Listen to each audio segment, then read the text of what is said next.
Buenas tardes y bienvenidos de nuevo al Archivo Histórico Provincial. Vamos a asistir esta tarde a la cuarta conferencia del ciclo Mujeres y Documentos, Presencia y Testimonio en el Archivo Histórico Provincial de Málaga. La conferencia de hoy corre a cargo de Pilar Pesi, que yo creo que la conoceréis todos por profesora, por su amplia obra publicada, tanto libros como artículos, pero aún así os la voy a presentar un poquito para que veamos su trayectoria. Pilar es profesora de Historia Moderna en la Universidad de Málaga, es doctora desde el año 2000, revalidó su tesis doctoral con la ciudad de Málaga en el siglo XVIII, Economía y Gobierno, obteniendo con este trabajo la calificación de sobresaliente cum laude. En su tesis, Pilar, y lo hemos estado comentando ahora, revisó un montón de documentos de archivo como fuente primordial para su obra. Además de impartir clases, también dirige la revista Baética, Estudios de Historia Moderna y Contemporánea de la Facultad de Filosofía y Letras de la Universidad de Málaga, y es también presidenta de la Sociedad de Amigos de Cultura de Belén Málaga, desde donde desarrolla una gran labor de difusión patrimonial.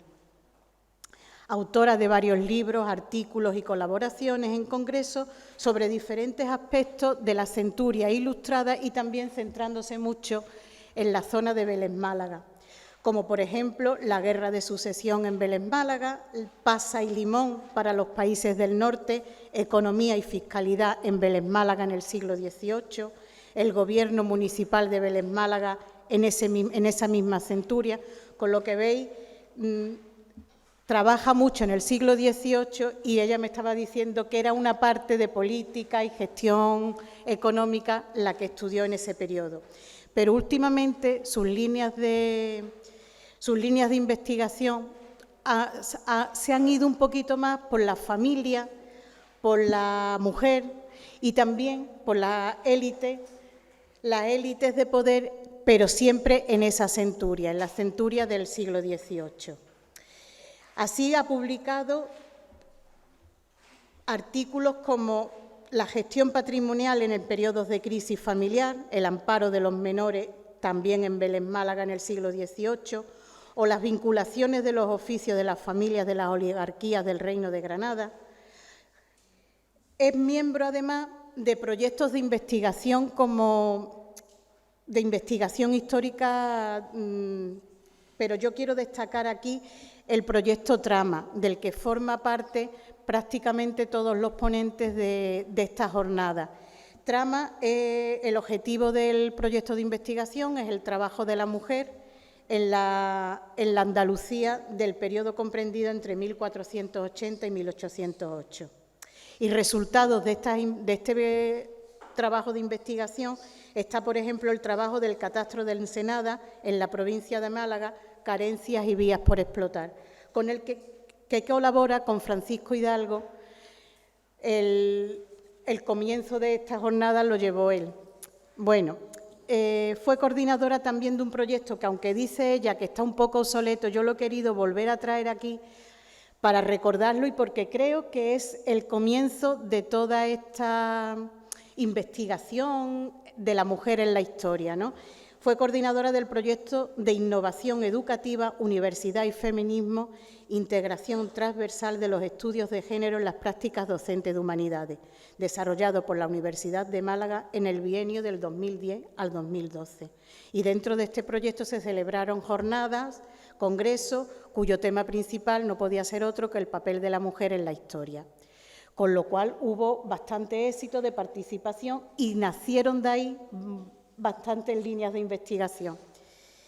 Como podemos ver, Pilar Pesi es una docente incansable e innovadora y al mismo tiempo una investigadora fiable porque va a la fuente, va a los documentos de archivo. En palabras de su director de tesis, Ciro Villas Tinoco, fue una alumna brillante y una trabajadora infatigable, cuya trayectoria ha resultado inequívocamente regular, rectilínea y constante. Investigar, trabajar y publicar. Estas palabras están sacadas del prólogo del libro de Pilar, Pez, Pasa y Limón en los países del norte, Economía y Fiscalidad en Vélez, que prologó Ciro, con lo cual nos da una idea de la consideración de Pilar como investigadora y como profesora. Así que nada más, disfrutemos de la conferencia que Pilar nos trae con el título tan sugerente como Resistencias del hogar, las mujeres ante los conflictos familiares. Muchas gracias, Manuela. Me ha sorprendido la cita de mi jefe. Si el pobre me viera ahora, pues ya no es tan rectilínea, ya la vida da más vueltas, pero aquí seguimos en la brecha y seguimos en el buen camino. Curiosamente, para lo que soy yo y para los que me conocen, esta vez lo traigo escrito, lo cual significa que va a salir todavía más liado, porque al tenerlo escrito y no querer leerlo, voy a ir complicando más la cuestión. Lo que parecía importante a la hora de plantear esta conferencia eran dos temas fundamentales: mujeres y archivos. Entonces había que buscar en la investigación algo que uniera estas dos cuestiones, y no cualquier archivo, porque yo sí he trabajado mucho sobre mujeres, pero en archivos distintos. En este caso tenía que ser este archivo. Entonces he conseguido un documento que me ha servido, junto con otros que tenía de otros sitios, para hablaros sobre esa resistencia, muchas veces callada, muchas veces solapada, pero que a veces sale a borbotones, aunque tengamos que leer entre líneas en la documentación, tanto notarial como sobre todo judicial, ¿no? Entonces, eso es el tema que me va a traer hoy, porque no podemos olvidar que la superioridad del varón está establecida desde la Biblia y atraviesa e impregna todas las relaciones familiares hasta prácticamente hoy en día. De hecho, bajó y ahora está subiendo otra vez un poco con la gente joven, ¿no? La supremacía del varón, que es la base también de la institución del matrimonio, una institución que forma la célula básica de la vida en sociedad, como es la familia, ¿no? Durante la Edad Moderna, por lo tanto, los tratadistas utilizaron todo tipo de argumentos bíblicos, pero también referencias científico-médicas o incluso filosóficas para justificar la inferioridad legal, social e incluso personal de la mujer con respecto a los varones de su familia. No solo padres o maridos, sino también hijos o hermanos en muchos casos, ¿no? El planteamiento básico era algo así como si en la naturaleza los seres superiores protegen a los inferiores, en la familia los seres superiores, los varones, tienen que proteger a los inferiores, a las mujeres. Es decir, un argumento que cae por su propio peso, ¿no? Las mujeres tenían así unos deberes claros e inamovibles: sumisión y obediencia al pater familia, ya fuera progenitor o marido. Y éste tenía una autoridad reconocida para corregir aquellas acciones de las mujeres que contravinieran sus órdenes. Es decir, la posibilidad de actuar con coacción, con abuso o con violencia contra las mujeres que no obedecían las órdenes estaba contemplada y era totalmente legal, ¿no? Evidentemente, esta situación idílica que planteaban los tratadistas de una mujer sumisa que acepta todas las órdenes del pater de familia no se dio casi nunca. Y no porque las mujeres fuéramos más o menos contestatarias, sino por la propia sociedad, ¿no? Y van a existir numerosos ámbitos de resistencia femenina a este mundo patriarcal. Unas resistencias que normalmente tienen siempre lugar en la vida cotidiana, en el interior de la familia, donde se producen, sin duda, tanto acuerdos como resistencias, más o menos visibles o más o menos larvadas, contra esa autoridad que el padre intenta imponer. Solo en contadas ocasiones esas resistencias superarían el ámbito de la familia y saltarían al público, normalmente a través de los tribunales. Si vemos las fuentes judiciales, la mujer era acusada y condenada, pero la mujer también se defendía y defendía lo suyo, actuando ante los juzgados, lo cual nos hace ver un poco que esa imagen de una mujer pasiva y sumisa tampoco era real, porque la mujer tenía agencia, capacidad de actuar, ¿no?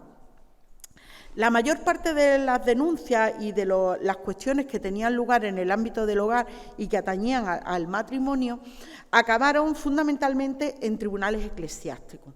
En Málaga, desgraciadamente, no contamos con ellos, pero en otras zonas de Andalucía, donde sí se han conservado, han generado trabajos muy interesantes, muy interesantes.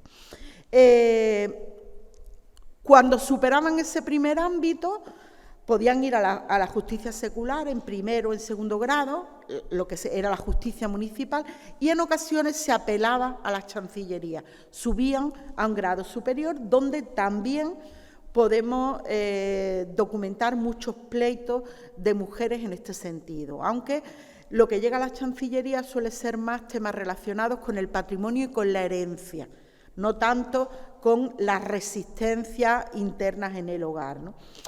Lo que nosotros queríamos estudiar fundamentalmente era ese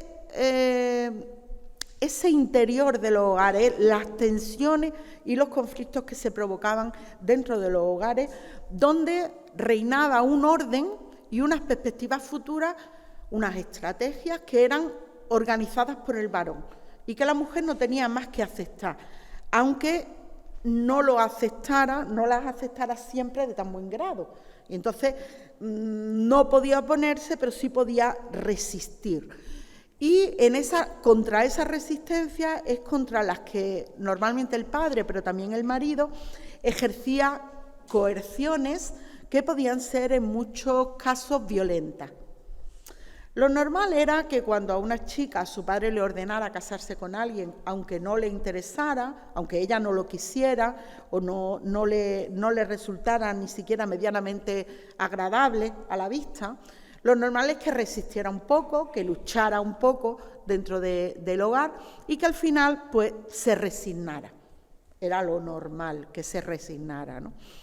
Pero también podía ocurrir que el padre de familia tomara decisiones con respecto a los hijos o a la herencia de los hijos o con respecto a su mujer con la cual no estuvieran de acuerdo y que esas resistencias fueran un pelín más allá y, sobre todo, que se dieran en mayor medida de la mujer con respecto al esposo. La mujer, que muchas veces había aportado un gran capital al matrimonio, se resistía más a que el marido dispusiera de sus cosas. La hija, hasta cierta medida, estaban más coaccionadas, ¿no? Estas resistencias familiares son desobediencias a la autoridad patriarcal y son oposiciones a esa estrategia de marcar los destinos, las trayectorias, etcétera. Y está claro que las mujeres en esta resistencia actuaban solas o en compañía de otras. Es decir, se apoyaban en hermanas, en vecinas, en familiares para mantener esa resistencia que la mayor parte de las veces era vencida, ¿no? En el caso de los conflictos entre padre e hijo, está muy estudiado por la historiografía cómo los hijos se niegan de alguna manera a aceptar esos matrimonios destinados, ¿no? Pero está menos estudiado en la cuestión de las mujeres que se oponen a sus maridos, intentando defender o bien lo suyo o bien lo de sus hijos, ¿no? Nuestro camino, la documentación y lo que vamos a analizar aquí no es ni el hogar propiamente dicho, del cual evidentemente no tenemos documentación y se queda dentro de una esfera íntima y personal, ni tampoco los juicios propiamente dichos, que supone la salida total al público de estos conflictos. Nosotros utilizamos un camino intermedio, muy en la línea de las conferencias que hemos visto, Un paso previo a esos pleitos y demandas, que es cuando las mujeres acuden ante un escribano a plasmar por escrito esas protestas o esas denuncias de comportamientos que consideran que no son adecuados. Por lo tanto, podemos decir que estamos oyendo a las mujeres hablar, pero claro, a la pluma de un escribano que, como es un varón, evidentemente transforma un poco, adapta un poco las vivencias que la mujer está explicando al esquema mental existente, ¿no? En este caso, hemos analizado también hemos visto también cómo algunas autoras, Begoña Villar sobre todo, analizó en un momento dado, aunque con un planteamiento distinto al nuestro, las protestas que hacían las mujeres de los comerciantes malagueños cuando sus maridos se metían en negocios poniendo sus dotes como avales y ellas se resistían con el miedo a que el negocio no saliera bien y perdieran sus dotes. Protestas que no tenían efecto, porque si el negocio salía mal había que pagar las deudas y se pagaba de donde fuera, ¿no? Pero se resistían siempre a que su patrimonio personal, como eran las dotes, pudiera perderse por una mala actuación del marido, ¿no? Y entonces dejaban constancia ante notario muchas veces de la protesta o también de las consecuencias que había tenido esa decisión. Tenemos muchas mujeres que dicen cómo su marido dilapidó su dote y ha dejado a su hijo sin tener con qué vivir porque se lo gastó todo con una mala decisión de negocio, etcétera, ¿no? Esto significa que las mujeres, cuando tenían claro que lo que demandaban era importante para ellas, acudían a la cultura de lo escrito, que les estaba aparentemente vedada, y acudían a presentar quejas y requerimientos contra esas cuestiones. Porque en el fondo de lo que estamos hablando es de hijas o esposas que fueron forzadas con mayor o menor violencia a consentir en decisiones económicas que tomaban sus padres o sus maridos. Decisiones que se negaban a aceptar y que dejaban por escrito, aunque fuera como menos testimonio, su oposición a ellas. En este momento es cuando las mujeres actúan de una manera más personal, más individual, porque realmente no tienen apoyo del varón para defenderlo, y en muchas ocasiones se escudan en que no lo defienden para ellas mismas, sino que lo están defendiendo para su hijo y para su heredero, que están defendiendo de alguna manera la familia, ¿no? ¿Qué pasa? Pues que no hay, evidentemente, una cantidad importante de escrituras de protesta en este sentido. Yo he encontrado dos. Y el análisis que hacemos de ellas, evidentemente, tiene que ser cualitativo. Tenemos que leerlas entre líneas e ir sacando qué es lo que ellas realmente quieren decir, ¿no? Intentando contextualizarlas al mismo tiempo en el ámbito socioeconómico en el que se desarrollaron, ¿no? Porque no todas las mujeres tenían la misma capacidad para actuar y para manifestar de alguna manera su agencia, ni todas las mujeres tenían algo que perder. Había muchas que directamente no tenían nada que perder y, por lo tanto, la resistencia era menos evidente, ¿no?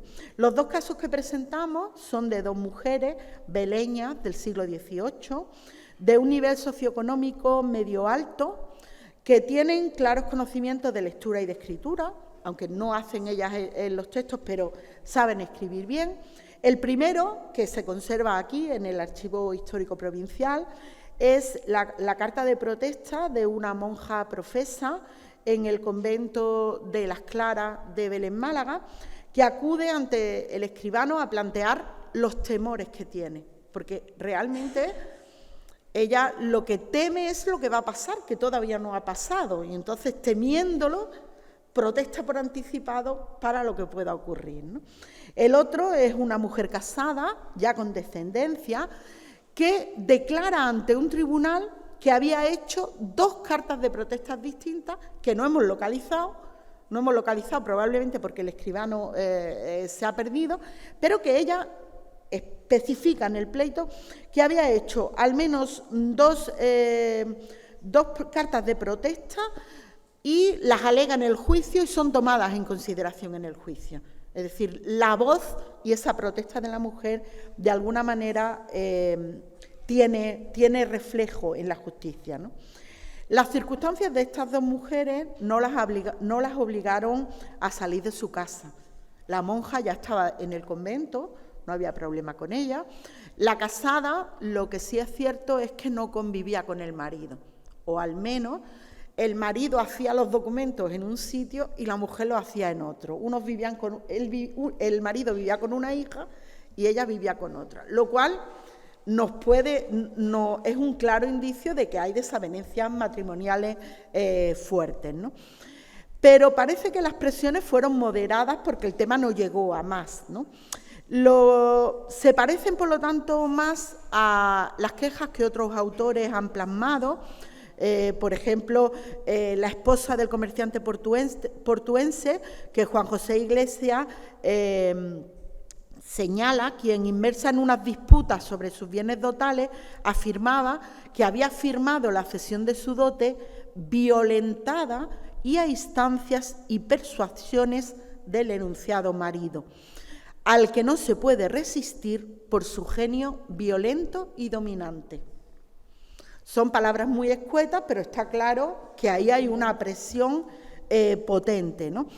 Los conflictos se quedan en el hogar y no salen fuera. No salen fuera tal vez por el nivel socioeconómico también que tienen, porque son mujeres de bien que no pueden hacer que esos conflictos salgan a la calle, aunque haya violencia, incluso física, porque eso podía causar desorden y sobre todo mucho escándalo. Entonces era preferible llegar a un compromiso, como en el caso de la señora casada, de tú vives con tu hija, yo vivo con la otra, no nos vemos, estamos casados, pero vivimos tranquilos los dos, ¿no? Este es el planteamiento, ¿no? Y sobre todo porque los malos tratos estaban consentidos, ya lo hemos dicho al principio, es decir, a no ser que fueran muy, muy graves y que llegaran a la muerte, nunca llegan a juicio. Llegan a juicio cuando hay muerte, eso lo tenemos nosotros al cabo de esto, o cuando se producen contra mujeres embarazadas, porque la vida del no nacido está por encima, o cuando hay sangre y es muy evidente delante de personas principales. Si no se producen esos casos, los malos tratos es simplemente reconvenir a tu mujer en su actitud, ¿no? Vamos a hablar primero de esa novicia, ¿no? María de Escobar y Trasierra, que nos manifiesta claramente o nos rompe claramente una imagen que tenemos, que es que las monjas se meten en un convento y parece que están muertas en vida, pero eso no es cierto. Al menos en la Edad Moderna, las monjas están constantemente relacionadas con el exterior a través del locutorio y a través de las familias, los bienes, y ya sabemos que los locutorios tienen un trasiego de gente importante, ¿no? Pues bien, estas chicas de una preeminente familia beleña, que no son regidores, pero que sí ejercen como tenientes de otra regiduría que no pueden servirlas por distintas cuestiones, lo cual implica que están muy bien integradas en la oligarquía local, ¿no? Esta joven es aún una novicia porque tiene que profesar ya los votos definitivos. Y el convento en el que está, el convento de Santa Clara, es en Belén, Málaga, el más aristocratizado. Hay dos y las dotes más altas eran las que se necesitaban para entrar en el de las clarisas, lo cual significa que era donde se concentraban la mayor parte de las mujeres de la élite, ¿no? Pues bien, esta María convoca al locutorio del convento a un escribano y a testigos es decir, testigos que no son miembros de su familia, testigos ajenos, para dejar constancia de las dolorosas circunstancias en las que vive y de la causa de las mismas. Ella cuenta que es hija legítima de Felipe de Escobar y de María Manuela de Trasierra, que su madre ya ha fallecido y que actualmente era monja y novicia en dicho convento y cercana a su profesión de velo negro. Es decir, iba a ser una monja de las privilegiadas dentro del convento que no tenía que hacer labores del hogar, solo tenía que rezar y cantar en el coro, ¿no? Y expone que las monjas, antes de profesar, tienen normalmente que renunciar a sus legítimas. Es decir, El padre les entrega la dote, que es una cantidad en metálica muy importante para que entren en el convento, y a cambio ellas renuncian a sus herencias legítimas, tanto de padre como de madre, a cambio de ese dinero. Con lo cual, ya sabéis que el meter a las chicas en los conventos tiene mucho que ver con que las dotes de los conventos son siempre menores que las del matrimonio. Con lo cual, una chica en el convento liberaba parte de la herencia para casar mejor a otras hijas o a otros hijos, ¿no? Pues bien, es en este punto, en el punto de las legítimas, donde colisiona el claustro, la vida en el claustro y el mundo, que es lo que a ella le causa problemas, ¿no? Porque lo que nos está dando a entender es que está coaccionada por su padre para hacer ese requisito, que es imprescindible para que cumpla sus deseos, porque ella quiere ser monja. Ella lo deja claro que quiere ser monja. Y sobre todo, lo que alega es que si hace las cosas como su padre quiere, eso repugna a su conciencia. Considera que como monja no debe hacer las cosas como el marido quiere. ¿Qué es como el padre quiere? ¿Qué es lo que el padre quiere? Veréis, normalmente tú cedes tu legítima y se supone que se va a repartir a partes iguales entre el resto de tus hermanos que quedan en sociedad, ¿no? En el mundo. Es cierto que también hay una tendencia entre las monjas, conscientes del papel de las mujeres, a renunciar sus legítimas en otras hermanas femeninas para mejorarles la vida, ¿no?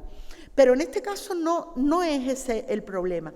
En este caso el problema es que la madre ha fallecido, el padre se ha casado otra vez, tiene 9 hijos del segundo matrimonio, y ella está convencida de que en cuanto ella haga la renuncia a la legítima, que el padre quiere que la haga en él, lo cual significa que la herencia de su madre, en vez de ir a sus hermanos del primer matrimonio, va a su padre y luego se repartirá entre todos, está convencida de que en cuanto firma, su padre no le va a pagar la dote.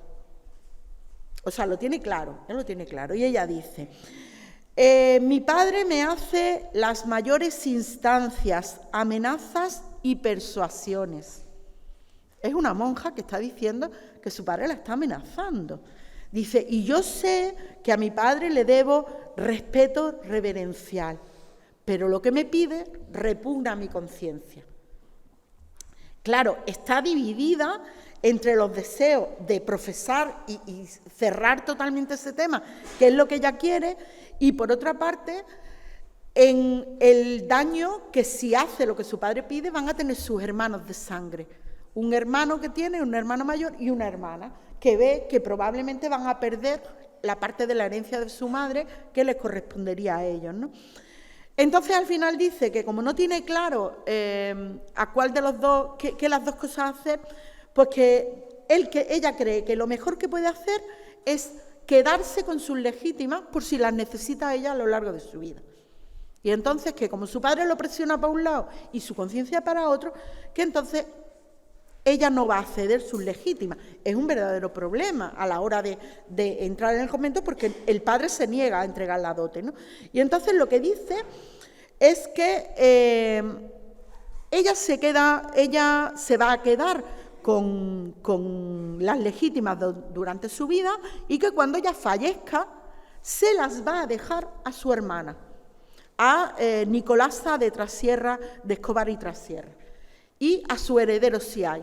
Y si su hermana fallece, y cuando ella fallece antes que ella y no tiene herederos, lo cual implica que todavía no está casada, se la deja a su hermano de padre y madre. Y solo si él también fallece, se la deja a su padre, porque sabe que eso significa que va a ir a sus medio hermanos del otro lado, ¿no? Está claro que ella está haciendo un juego extraño, ¿no?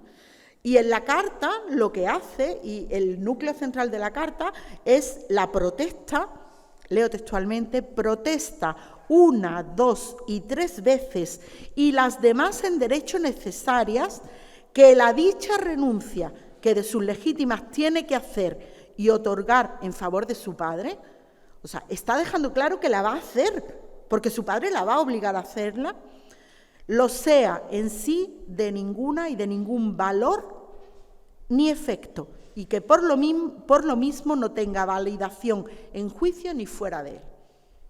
Ella está diciendo, mi padre me va a obligar a hacer la confesión, yo la voy a hacer porque quiero entrar de monja, pero aquí dejo escrito que la estoy haciendo forzada y que yo no estoy de acuerdo con eso. Y que, por lo tanto, cuando mi padre me acuda a juicio, cuando quiera repartir, yo voy a alegar que yo no se la he dado, que me tenga a mí en cuenta en los repartos.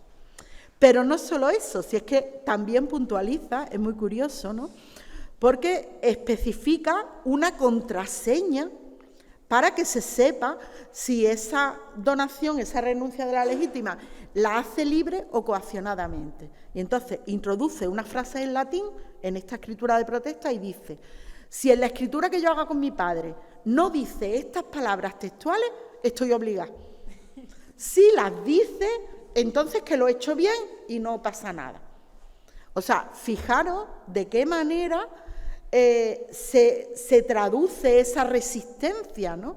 Ella quiere resistir las disposiciones de su padre, pero es consciente de que no va a poder hacerlo. Entonces, ¿qué quiere? Que ante escribano se vea claramente que ella no lo quiere así, aunque la obliguen, ¿no? Y evidentemente está abriéndose un hueco en un mundo masculino, llamando a un escribano a que deje constancia, con testigos también varones, de lo que ella quiere.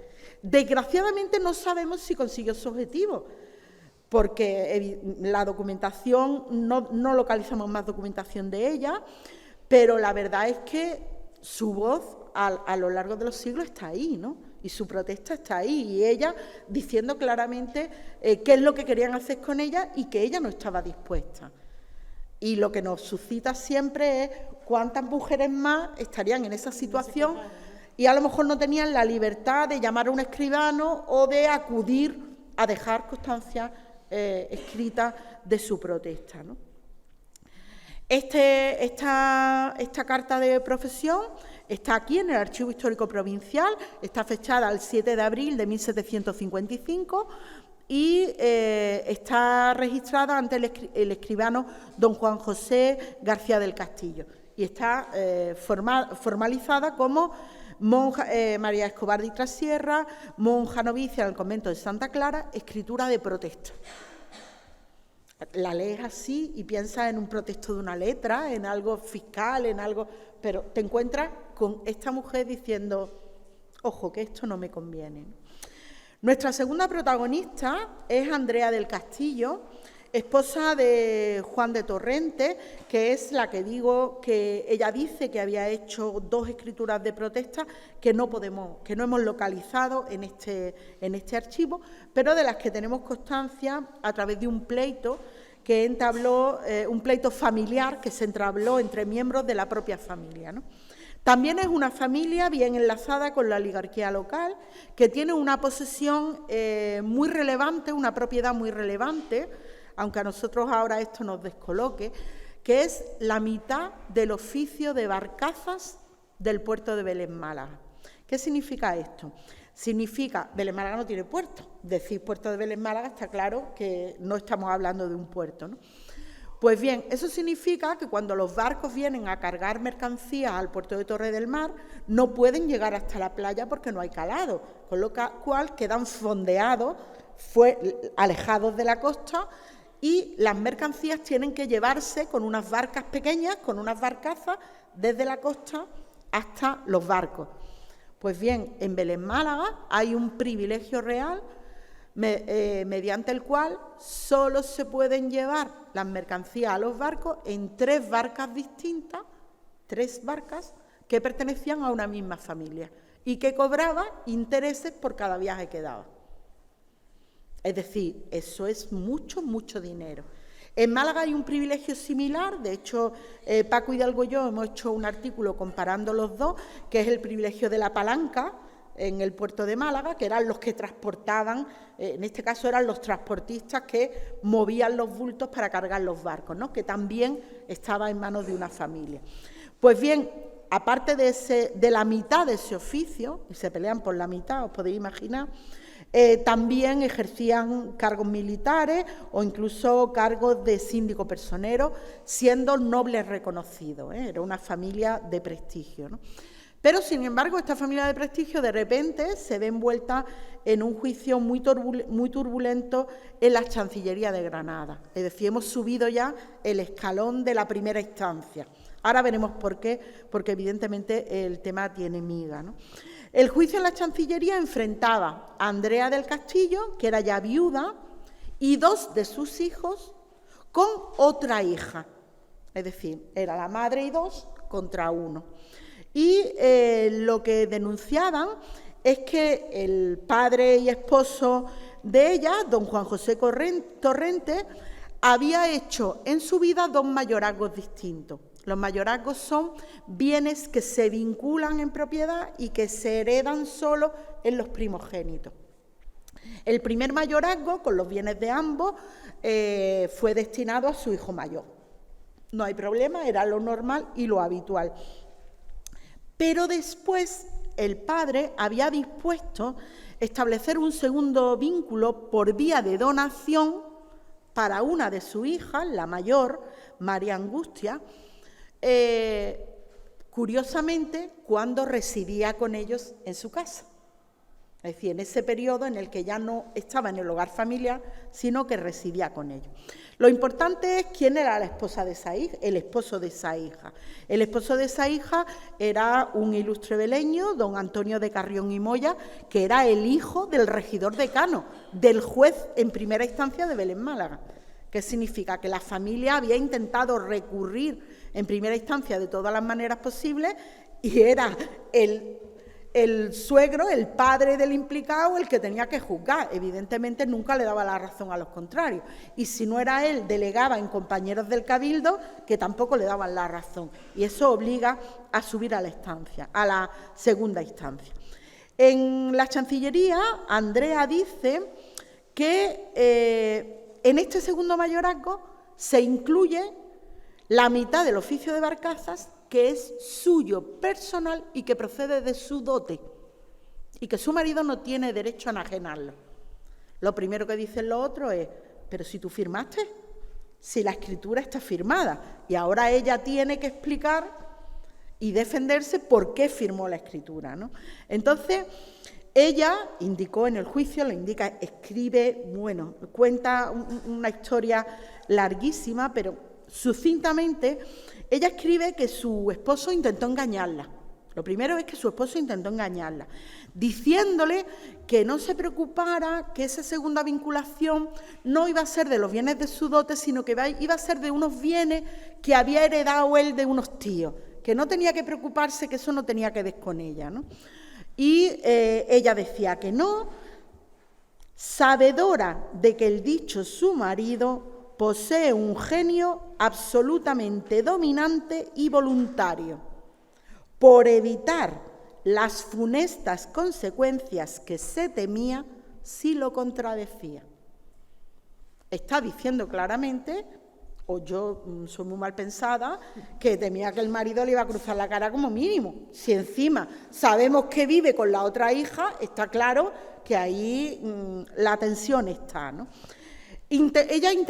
Andrea intentaría demorar la firma durante años, ¿no? Pidiéndole tiempo al marido para consultar el documento con personas de ciencia y de conciencia. Luego diría que es que no lo veía muy conveniente firmarlo, pero no llegaba a decirle nunca al marido que no, pero fue demorando el tema durante años, ¿no? Intentando que se le quitara de la cabeza a su marido eso.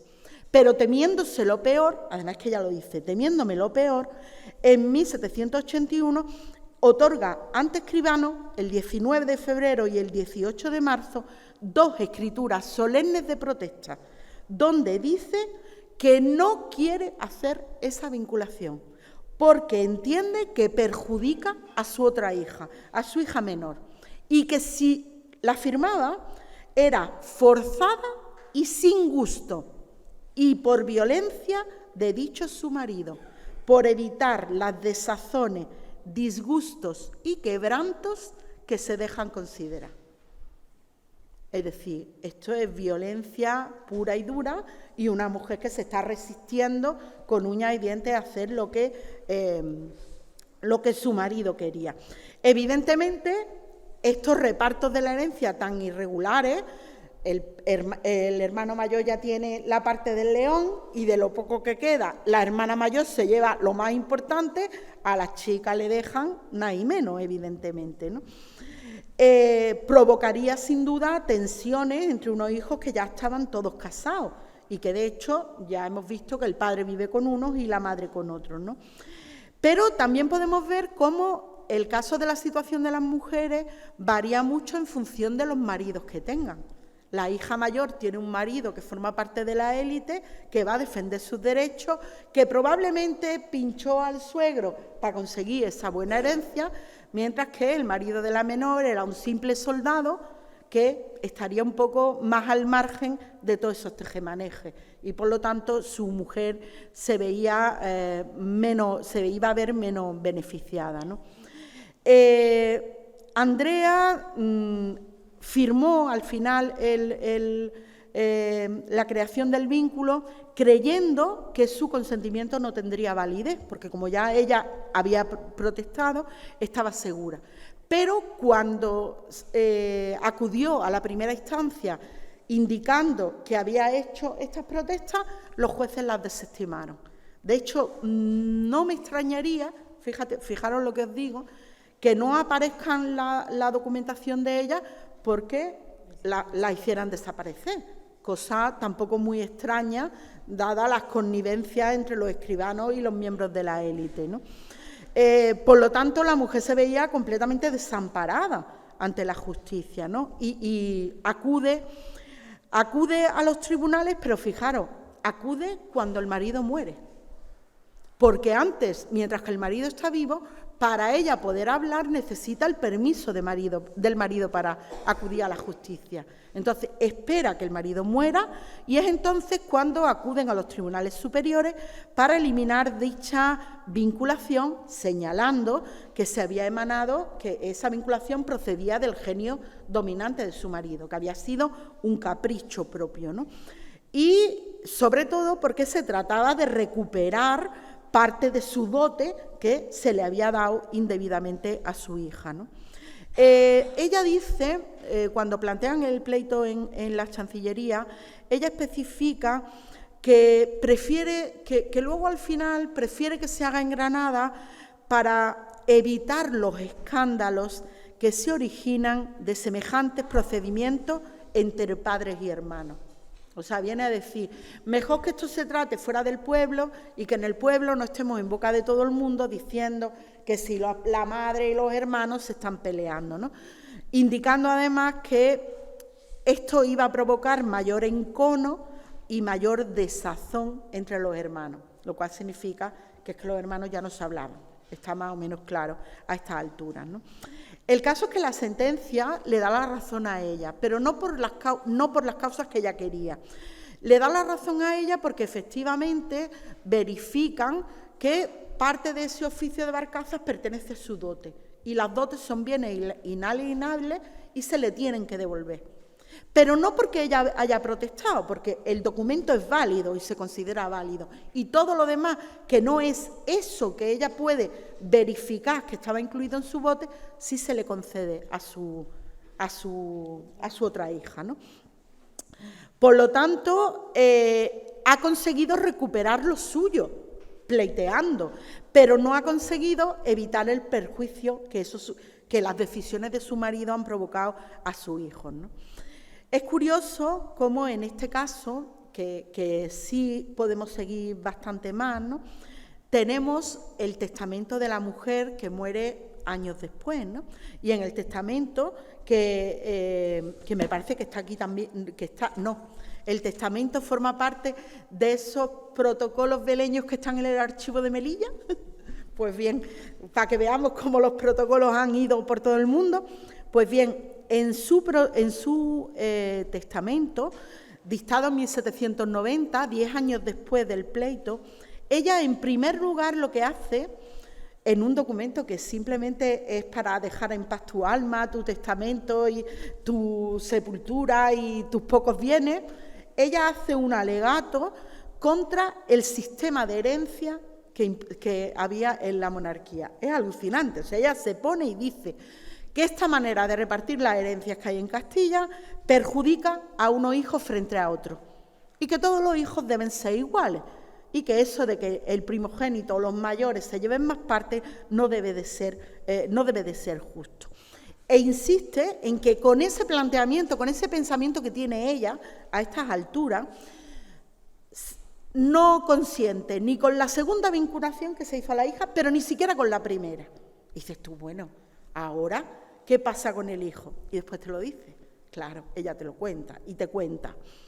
Mi hijo primogénito, aprovechándose de mi ninguna inteligencia y la demasía de mi hijo, es decir, yo soy muy tonta y mi hijo es muy listo, además de que como legista, porque el hijo era abogado de los Reales Consejos, todo lo dispuso a su antojo y arbitrio para gozar y llevarse para sí lo mejor. Y la porción más grande. Es decir, ella ya en su última se da cuenta de que su hijo la ha manipulado porque probablemente quería parte de los bienes que al final se llevó su hija mayor.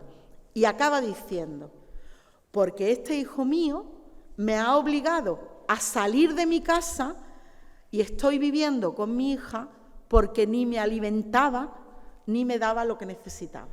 Es decir, está diciendo que como no ha conseguido deshacer ese vínculo, su hijo, en cierto modo, está ejerciendo contra ella una coacción que es no darle, pues a lo mejor la criada que necesitaba o el dinero para sus gastos que ella necesitaba. Y lo dice en el testamento. Es decir, que esas son las cosas que las madres saben, piensan y se llevan para su adentro sin decirlas muy fuerte, porque todas las madres saben quién es quién de sus hijos, ¿no? Pero que lo deja escrito en el testamento, ¿no? Y después de esto, dedicaba unas palabras, no se olvidaba de su marido y decía que su marido tenía un genio fuerte, dominante, que le había dado mala vida y que la había obligado a perjudicar a su hijo con cargo de su conciencia, que ella consideraba que había obrado mal, beneficiando de esa manera a unos hijos frente a otros, aunque lo hubiera hecho obligada por su marido. Evidentemente, la más perjudicada de todo era su hija pequeña, Juana Torrente, que es con la que vive, porque con la mayor no se hablaba desde el pleito que tenían. Y evidentemente aprovecha los mecanismos que le da la legislación castellana para mejorar a su hija en el tercio y en el quinto de sus bienes, como la única manera de alguna manera, de compensar la desigualdad de herencia que han provocado las decisiones de su padre. De tal manera que al final creemos que es ella la que recibe ese privilegio de barcazas, ¿no? Y que la madre, al final, después de un juicio, después de mucho sufrir y de mucho protestar porque las cosas no se están haciendo como ella quiere, ha conseguido de alguna manera compensar las desigualdades en su testamento y sobre todo conseguir la paz de su conciencia. Pero está claro que la paz de la familia no la consiguió. Probablemente los tres hermanos no volvieran a hablarse después de estas cuestiones, ¿no? Hemos visto dos ejemplos, estoy muy rápida, pero bueno, después me preguntáis lo que queráis porque estoy acabando. Hemos visto dos ejemplos de esta tipología documental que como tal los paleógrafos no nos la ponen como una tipología, escritura de protesta, tal vez porque hay muy poca, pero que el análisis de estas escrituras a nosotros nos parece muy interesante para conocer la vida cotidiana de la Edad Moderna, porque de alguna manera estamos leyendo entre líneas que se cocía en el interior de los hogares y sobre todo nos ayuda a desterrar esa idea de que los hogares de la Edad Moderna eran remansos de paz, donde todos se querían mucho y donde se apoyaban todos unos a otros. Y nos deja ver pues, que igual que hoy en día todo el mundo tiene algún problema en su familia, en la Edad Moderna era exactamente igual, ¿no? pero con el agravante de que en la Edad Moderna los hogares eran lugares de sometimiento para las mujeres. Las mujeres no podían alzar su voz en público, ni muchas veces tampoco en privado, porque los padres podían ejercer el correctivo contra ellos en cualquier momento. Y que se controlaba no solo a las mujeres, sino también los bienes que ellas poseían. Aunque fueran suyos, eran los maridos los que las gestionaban. Aunque la mayor parte de las mujeres, evidentemente, se resignaron, las habían educado para ello, estaban presionadas por el entorno para resignarse, y solo salen a la palestra los casos más graves, donde se contravienen totalmente las normas sociales o eclesiásticas. Había algunas que, sin montar mucho escándalo, todavía protestaban y resistían activamente ese patriarcado del que aún hoy en día estamos intentando liberarnos. Y bueno, he corrido mucho, he sido muy rápida, os he contado los dos casos y he intentado no irme mucho por las ramas, pero bueno, lo que queráis preguntarme, estoy dispuesta a lo que queráis. He sido muy rápida. Está muy bien. ¿Hay alguna cuestión, una pregunta? El tema es interesantísimo. Sí. ¿Cuál es la frase esa que produjo la monja en latín? No fui capaz, no he sido capaz de leerla, porque calcúlate en latín, es que eran palabras que no tenían ningún sentido. Para mí no lo tenían al menos, pero vaya que están en la escritura notarial, efectivamente, están en la escritura. Como una especie de clave secreta.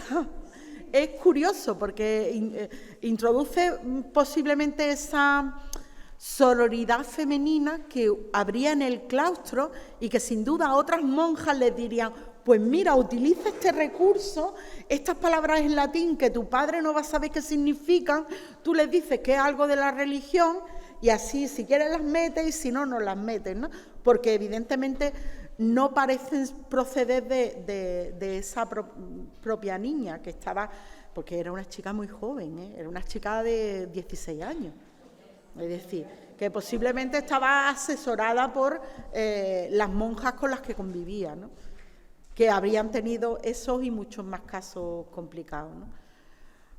Entonces, ya te digo, tú a lo mejor te pones, o María os ponéis y sois capaces de sacarme las palabras en latín. Yo no fui capaz de comprender lo que decían.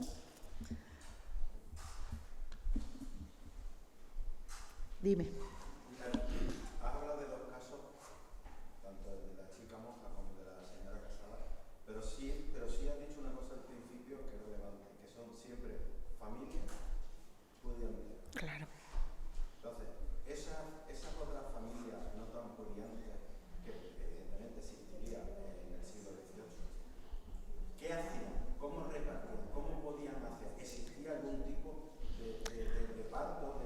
Si es que no tendrían nada que repartir. Para darte la ropa que llevas puesta no necesito mucha. Y si mi padre no se lleva mal conmigo y estamos a la gresca, pues cojo y me voy a la calle, me voy a otro pueblo a vivir. ¿Qué es lo más peor que puede pasar? Que acabe de puta, pero si a lo mejor acabo de puta en mi pueblo también porque no tengo de qué comer. No estamos hablando de niñas de una clase social que tienen que mantener el estatus y la honra de alguna manera, ¿no? No. Claro, es que eso cuesta dinero. Es que en las conferencias anteriores se dijo, es que ir a que te hagan una escritura cuesta dinero y hay que tenerlo. Y también no todas las mujeres pueden hacer una escritura sola. Las que son menores de edad necesitan al padre, las que son casadas necesitan al marido, por lo tanto no hay un ámbito de libertad así tan amplio como hacerlo. La monja, como ya estaba en el convento, lo hace con las madres, con la ayuda de las monjas y por ahí se queda. No me imagino yo cómo montaría el cólera al padre si se enteraba de eso, a tenor del carácter que el padre aparentaba tener, ¿no? Pero realmente al final en la historia siempre nos quedan testimonios de los que más pueden y de los que más tienen, que son los que nos dejan los testimonios escritos. Las mujeres pobres, ¿dónde aparecen? En los juicios, pero en los juicios como acusadas. que las acusan de mala vida, de prostitución, ahí sí están las mujeres pobres. Y ahí sí muchas veces te dicen, es que me fui de mi casa sin nada, ¿qué iba a hacer? ¿Cómo iba a trabajar? Pues aprovechando mis encantos, ¿no? Pero de eso, constancia, poca a poca. ¿Alguna duda, alguna cuestión más?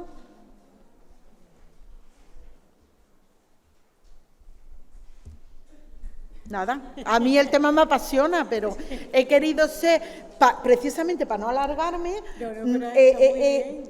tenía un montón de cosas de todos los tipos de pleitos de mujeres y tal, y digo, no, porque entonces me enrollo y no nos vamos de aquí hace mucho calor. Aunque a mí me han puesto un ventilador, pero aquí hace mucho calor.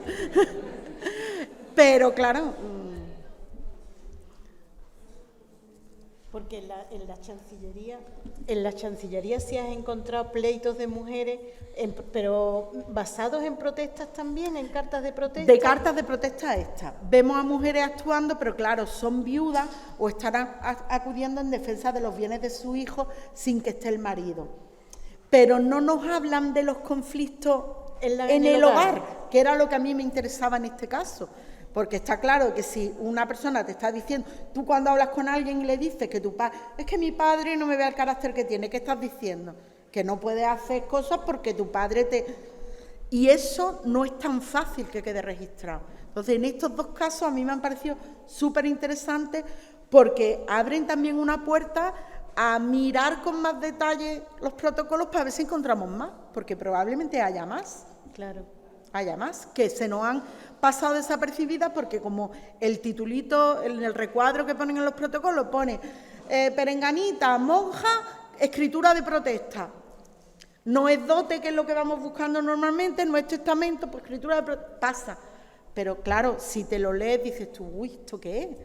Esto es extraño, ¿no? Uh-huh. Y también hay casos al contrario. Aquí también tenéis casos de mujeres que hacen testamento y que le dan toda su herencia a su cuñado.